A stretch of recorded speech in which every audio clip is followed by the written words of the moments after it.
नमस्कार आप सभी को। इस वीडियो का पर्पस सिर्फ इतना है कि आपको आपकी academic life as well as competition life में कोई दिक्कत ना हो, क्योंकि आजकल कंपटीशन बहुत टफ हो गया है और एनसीईआरटी इतनी इम्पोर्टेंट बुक है आपके बैकग्राउंड के लिए जो आपको बाद में समझ में आएंगे। आप बाद में किसी भी सिविल सर्विस या फिर कोई भी एग्ज़ाम की तैयारी करिए, आपको एनसीईआरटी पढ़ना ही पढ़ना है।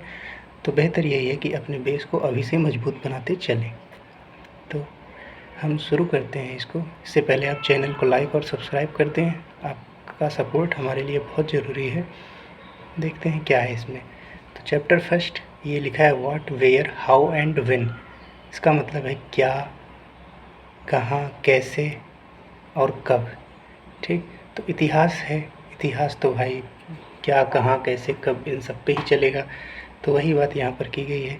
तो सबसे पहले आपको एक लड़की की फ़ोटो दिख रही होगी जिसका नाम है राशिदा। वो पेपर पढ़ रही थी और उसकी नज़र जाती है 100 ईयर्स एगो, 100 साल पहले। अब वो चौंक जाती है कि 100 साल पहले की बात इनको कैसे पता, भाई ये तो आज के ज़माने के लोग हैं।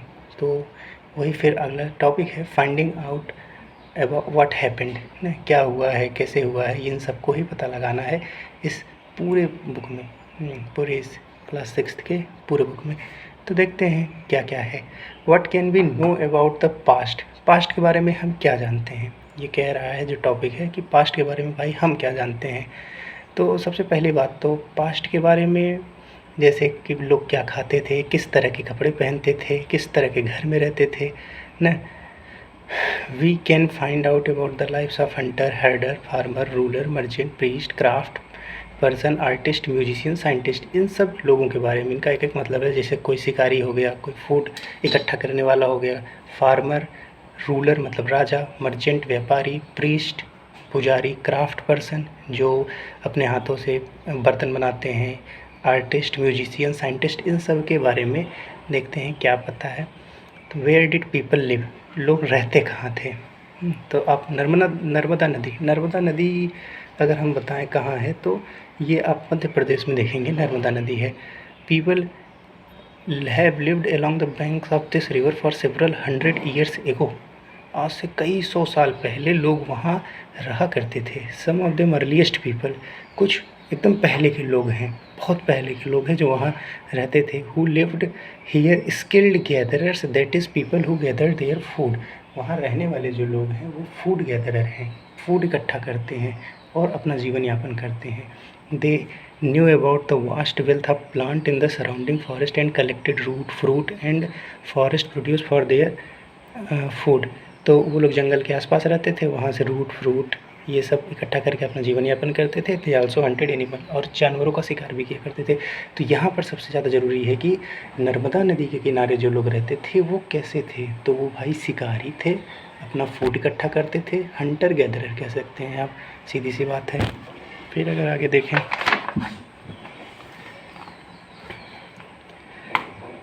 अब यहाँ पर है, आप दिख रहा होगा आपको। Now find the Sulaiman and Kirthar hills. Sulaiman और किरतार देखिए तो यहाँ पाकिस्तान में दिखेगा आपको, इधर ये सुलेमान है और उसके बाद ये किरतार है, ये आपको अब आज के पाकिस्तान में दिखेगा। तो सुलेमान और किरतार में थे जो लोग। Some of the areas where women and men first begin to grow crops. तो पहली बार फसल अगर कहीं उगाई गई थी तो ये सुलेमान और करतार हिल के पास ही उगाया गया था। कौन सी क्रॉप थी? व्हीट एंड बार्ले, गेहूँ था। 8000 साल पहले लगभग आज से। और वहीं के लोग ने सीप, गोट, कैटल इन सब को पालना भी शुरू किया था। अब ये कह रहा है कि लाल लाल जो लिखा है, locate Garo hills in north east and Vindhyas hill, these were some of the areas where. Garo hills आप देखेंगे तो यहाँ है, ये है गारो हिल्स। और विंध्यास की बात करें तो ये देखिए नर्मदा नदी भी यहाँ है और यहाँ विंध्यास है, आप देख सकते हैं। अच्छा, ये गारो हिल्स की बात बताएं तो आप मिजोरम का नाम सुने, मेघालय का, सॉरी मेघालय का नाम सुने होंगे। तो मेघालय में आप जानते होंगे कि बहुत ज़्यादा बारिश होती है पूरे वर्ल्ड की, वहाँ के चेरापूंजी मोनसेरम में। तो उसके पीछे कारण भी ये है, वहाँ 3 पहाड़ियाँ हैं, गारो, खासी और जैंतिया। ये 3 पहाड़ियाँ ऐसी हैं कि बादल जब बन के उठता है तो इन्हीं तीनों से टकरा के मैक्सिमम बारिश वहीं करवा देता है। और उसके बगल के एरिए में समझिए बहुत कम बारिश होती है। तो गारो और विंध्यास रेंज की बात करें तो there were some of the other areas where agriculture developed. ये कुछ ऐसे एरिया थे जहाँ एग्रीकल्चर का विकास हुआ, एग्रीकल्चर का डेवलप हुआ। तो एग्रीकल्चर का विकास हमने अभी कहाँ देखा, किरतार और सुलेमान, जहाँ पर बीट और बार्ले उगाया गया सबसे पहले।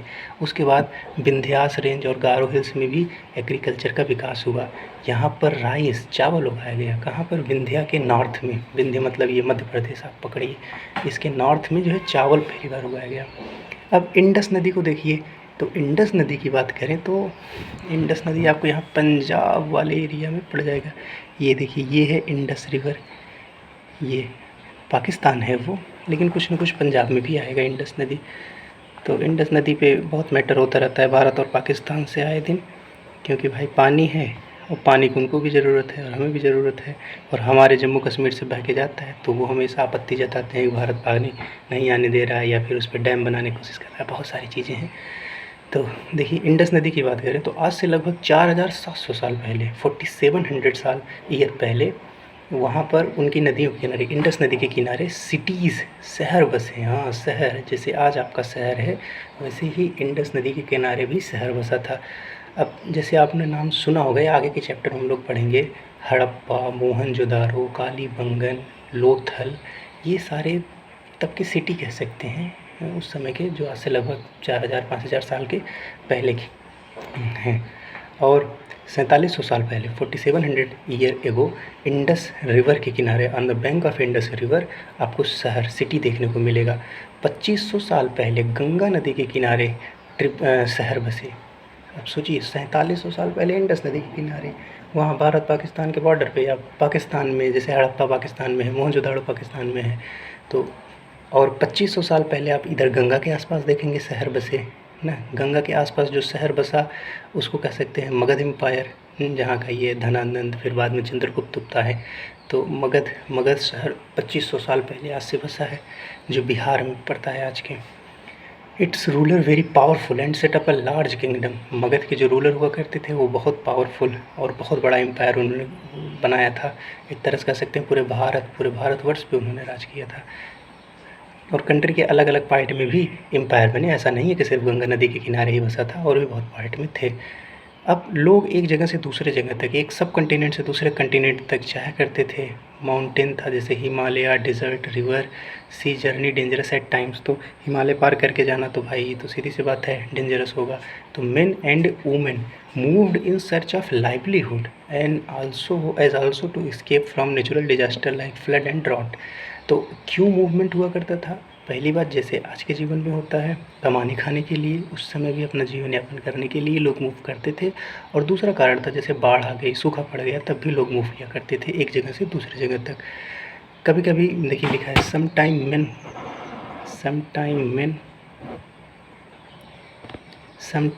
मेन मार्च्ड इन आर्मीज कन्क्वेरिंग अदर लैंड्स।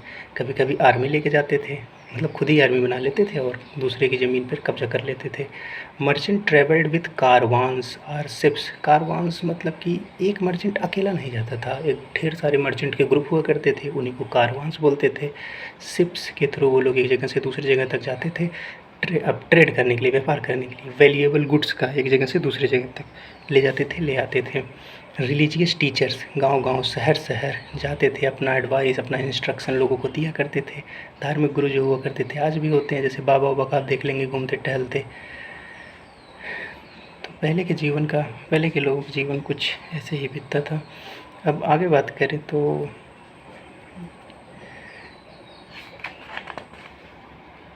लोग समुद्र पार किया करते थे, माउंटेन पार किया करते थे, वहाँ जाके रह जाते थे। दीज मूवमेंट ऑफ पीपल, देखिए अगला page, these movement of people enriched our cultural tradition.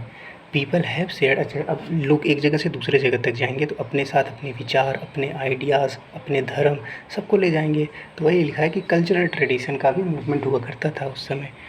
अब नेम्स ऑफ द लैंड, ज़मीनों के नाम मतलब कहाँ से लोग कैसे आते थे, फिर ये नाम कैसे पड़ा। जैसे देखिए, आज आपके देश का नाम है इंडिया या भारत, चर्चा खूब बनी हुई है, इसका नाम भारत कर देना चाहिए, जो इंडिया है। अब ये जो भारत वर्ड है ये कहाँ से आया है, या जो इंडिया वर्ड है ये कहाँ से आया है? तो देखिए, इंडिया है इंडस नदी से आया। इंडस नदी जो है इसको संस्कृत में सिंधु नदी भी कहते हैं। तो ईरान और ग्रीस के जो लोग थे, ठीक है। जब ये लोग अपने भारत में आए, अब भारत में ये लोग कब आए? अबाउट 2500 ईयर एगो, लगभग 2500 साल पहले जब ये भारत में आते हैं, इंडस नदी के किनारे वही आते हैं, तो उन्होंने इस लैंड को, जो इंडस नदी के किनारे बसा हुआ था, इसको हिंडोस या इंडोस नाम दिया। ठीक, वहीं से इसका नाम इंडिया पड़ गया। और भारत की बात करें तो भारत नाम भरत मुनि, हाँ, बहुत पहले ऋग्वेद में ये मेंशन है, भरत मुनि हुआ करते थे, तो भरत मुनि के नाम पे हमारे देश का नाम भारतवर्ष पड़ा। ये अब देखिए, फाइंडिंग अबाउट द पास्ट के बारे में कुछ पता लगाना है। तो देखिए, पास्ट के बारे में आपको जानकारी मिलेगी कैसे? तो भैया, पास्ट के बारे में जानकारी मिलने के लिए उस समय की कोई किताब हो या कुछ ऐसा हो, तभी तो पता कर पाएंगे कि हाँ, इतने साल पुरानी बात है, उस समय ऐसा ऐसा ऐसा होता था।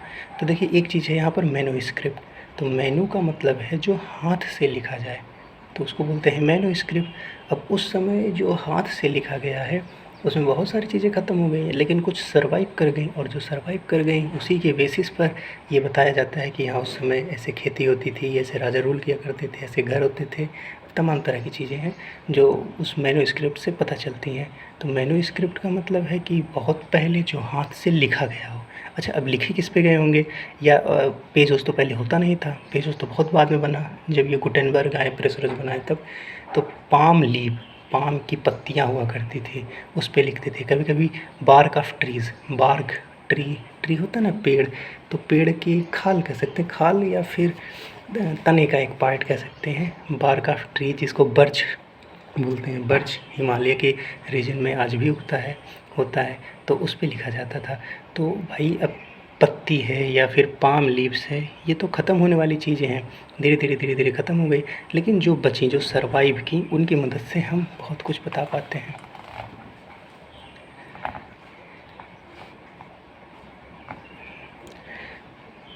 जो टेम्पल में या फिर किसी मोनेस्ट्री में, मोनेस्ट्री मतलब जैसे बुद्ध की जो मोनेस्ट्री होती थी, उसमें बचा के रखी गई थी, तो उसकी मदद से हम इतिहास के बारे में बता पाते हैं। बुक ना हर तरह की हुआ करती थी, इसमें रिलीजियस बिलीव्स, प्रैक्टिसेस, किंग का जीवन, दवाई, साइंस, हर तरह की एपिक, पोएम, प्लेज, हर तरह की जानकारी रखी जाती थी। उसके बाद फिर, और ये बुक आपको ज़्यादातर संस्कृत या फिर तमिल में मिलेंगे। फिर दूसरी चीज़ आती है इंस्क्रिप्शन से हमें पता चलता है कि भाई उस समय का जीवन कैसा हुआ करता था। इंस्क्रिप्शन की बात करें, अच्छा, जहाँ अगर बात करें मैन्युस्क्रिप्ट, तो इसको पाम लीव या बर्च, मतलब सॉफ्ट चीज़ों पे लिखा जाता था, एक तरह से कह सकते हैं। बहुत सॉफ्ट तो नहीं, लेकिन फिर भी ऐसी चीज़ें जो टाइम के साथ ख़त्म हो जाएंगी। लेकिन ये जो इंस्क्रिप्शन है, इसको पत्थर पर उकेरा जाता था ना। आज भी आप देखेंगे कहीं किसी पुराने मंदिर पर जाइए, तो उसके पत्थरों पर कुछ नक्काशी की गई रहती है, उसको इंस्क्रिप्शन बोलते थे। उस पत्थर पर नक्काशी कराने का मतलब है कि राजा कोई इन्फॉर्मेशन देना चाह रहा है आपको। हो सकता है अपनी विक्ट्री के बारे में कुछ छपवा रहा, हो सकता है वो मंदिर जिसने बनवाया हो, उस मंदिर पर अपने पूरे राजपाट का या फिर हर तरह का लेखा जोखा वो देना चाहता है। तो इंस्क्रिप्शन राजा वाजा बनवाया करते थे। कुछ ऑर्डिनरी पीपल भी करवाते थे, लेकिन ऑर्डिनरी पीपल का इंस्क्रिप्शन बनवाने के पीछे कोई बहुत बड़ा उद्देश्य नहीं होता था, क्योंकि उनके जीवन में जितनी भी चीज़ें हैं, वो है रोज़ उठना, खाना, नहाना, ये कौन सी इंपॉर्टेंट चीज़ें हैं, तो इंस्क्रिप्शन में करवाएं। और दूसरी चीज़, इंस्क्रिप्शन जो बनाया करते थे उनको स्क्राइब बोलते थे। तो स्क्राइब ला के इंस्क्रिप्शन बनवाना उनके लिए महंगा पड़ जाता, तो वो इंस्क्रिप्शन ज़्यादा नहीं बनवाते थे, राजा वाजा बनवाते थे इंस्क्रिप्शंस अपनी जीत के याद में, या फिर अपने किसी मेमोरेबल डे, कोई भी मेमोरेबल डे हो, उसमें वो बनवाया करते थे। अब बात करें बच्चों, आर्कियोलॉजिस्ट, आर्कियोलॉजिस्ट क्या होता है? तो आर्कियोलॉजिस्ट का मतलब है वह इंसान जो पास्ट के बारे में स्टडी करता हो। पास्ट के बारे में स्टडी कैसे करेगा? उस समय के बिल्डिंग को देख के, मोनूमेंट को देख के, इंस्क्रिप्शन को देख के, उसकी प्रॉपर स्टडी जो इंसान करता है, उसको बोलते हैं आर्कियोलॉजिस्ट। अच्छा, आर्कियोलॉजिस्ट के हाथ बहुत सारी चीज़ें लगी, इसमें से tools, weapons, pots, pen, ornament और कॉइन्स हुआ करते थे। इनमें से बहुत सारी चीज़ें पत्थर की बनी हैं, बहुत सारी किसी न किसी मेटल की बनी हैं, कुछ हार्ड हैं, कुछ इम्पेरिसेबल हैं जो कभी ख़त्म ही नहीं होंगी, कुछ ऐसे भी हैं जो ख़त्म हो गई हैं। अब हमें क्या पता क्या है क्या नहीं है। अब यहाँ देखिए, वो पॉट दिखाया गया, बड़ा सुंदर सा एक घड़ा, उसके बाद फिर एक सील दिखाई गई है, ये सब आगे पढ़ेंगे, घबराइए मत। अच्छा, यह आर्कियोलॉजिस्ट को एनिमल के बोन मिले, बर्ड, फिश, इन सब की हड्डियाँ भी मिली हैं, ऐसा नहीं है कि सिर्फ पत्थर ही मिले हैं उनको। तो यही है historians that is scholar who study the past often use the word source to refer the information found from manuscript inscription and archaeology. अच्छा, मैन्युस्क्रिप्ट इंस्क्रिप्शन और आर्चियोलॉजी से जो भी इनको मिलती है जानकारी उसको मैन्युस्क्रिप्ट इंस्क्रिप्शन और आर्चियोलॉजी के लोग सोर्स कहा करते हैं। जो हिस्टोरियंस होते हैं जो पढ़ते हैं उनका ये सोर्स है मैन्युस्क्रिप्ट इंस्क्रिप्शन या आर्चियोलॉजी, जिसकी मदद से आपको हिस्ट्री के बारे में ये बताते हैं। फिर देखिए एक लास्ट टॉपिक है वन पास्ट और मेनी। इसका मतलब क्या है, एक पास्ट या बहुत से पास्ट। तो भैया आप अपनी बुक पे अगर ध्यान दें तो आपकी बुक का जो टाइटल है वो है आवर पास्ट्स। इसका मतलब ये है कि बहुत सारे पास्ट का ये प्लूरल फॉर्म है पास्ट। इसका मतलब है कि बहुत सारे पास्ट की बात हो रही है। अच्छा, बहुत सारे पास्ट का मतलब ये है कि जैसे हर्डर फार्मर की लाइफ, किंग क्वीन की लाइफ, मर्चेंट मतलब व्यापारी की लाइफ, क्राफ्ट पर्सन जो हाथों से कुछ चीज़ें बनाता है उनकी लाइफ, इन सब। तो भाई एक पास्ट नहीं है कि सिर्फ राजा के बारे में पढ़ना, नहीं है। राजा के राज्य में जनता कैसी थी, व्यापारी कैसे थे, वहाँ के जो आर्टिसन थे वो कैसे थे, इन सब के बारे में पढ़ना है। वहाँ पर क्या कस्टम फॉलो होता था, क्या नियम थे, क्या रूल थे, इन सब को बारे में पढ़ना है। जैसे यहाँ देखिए लिखा है for example today most people living in Andaman island get their own food by fishing, hunting, collecting forest produce. आज अंडमान आइलैंड पे जो लोग रहते हैं वो फिशिंग, हंटिंग और कलेक्टिंग फॉरेस्ट प्रोड्यूस से भी अपना खाना निकालते हैं। मतलब अंडमान पे जो ट्राइब है वो आज भी अपना वैसा ही जीवन जीते हैं जैसे वो लोग पहले जीते थे। ह्यूमन इंटरफेरेंस अभी वहाँ पर नहीं हुआ है ना, वहाँ अभी वो लोग अनटच्ड हैं बाहरी दुनिया से। तो बाहर का कोई इंसान जाएगा तो वो उनको मार भी देते हैं, उनके लिए कोई बड़ी बात नहीं है ये। और सरकार ने भी उनको छोड़ ही दिया है कि अपना वो लोग जीवन जिए। तो यही है। अच्छा, लास्ट टॉपिक दिया है कि डेट का क्या मतलब है। तो डेट का देखिए आपको कहीं कहीं दिखता होगा कि 200 BC या फिर 2 AD। तो BC का मतलब है बिफोर क्राइस्ट। क्राइस्ट के जन्म से पहले का जो समय है उसको बिफोर क्राइस्ट बोलते हैं, और जीसस क्राइस्ट के जन्म के बाद, मरने के बाद का जो समय है उसको आफ्टर डेथ बोलते हैं, AD। तो बिफोर क्राइस्ट और आफ्टर डेथ को आप ऐसे समझ सकते हैं जैसे अभी हम लोग हैं 2021, मतलब 2000। इसका मतलब है कि आप पीछे चले जाइए 2000 से जीरो पे। अगर हम लोग जीरो को एक रेफरेंस माने तो समझिए कि जीरो से 2000 साल आगे आ चुके हैं। मतलब वो जीरो में मरे थे, ऐसा मानना है आपको कि जीरो टाइम था जब वो मर गए। उनके बाद से जो समय शुरू हुआ वो हो गया आपका आफ्टर डेथ। तो 2000 साल हो गया उनको मरे हुए, और उसके पहले का जो टाइम है वो BC है, बिफोर क्राइस्ट। बस, धन्यवाद। अगर आपको पसंद आया हो तो लाइक और सब्सक्राइब करें, बेहतर होगा और भी वीडियो की क्वालिटी। धन्यवाद।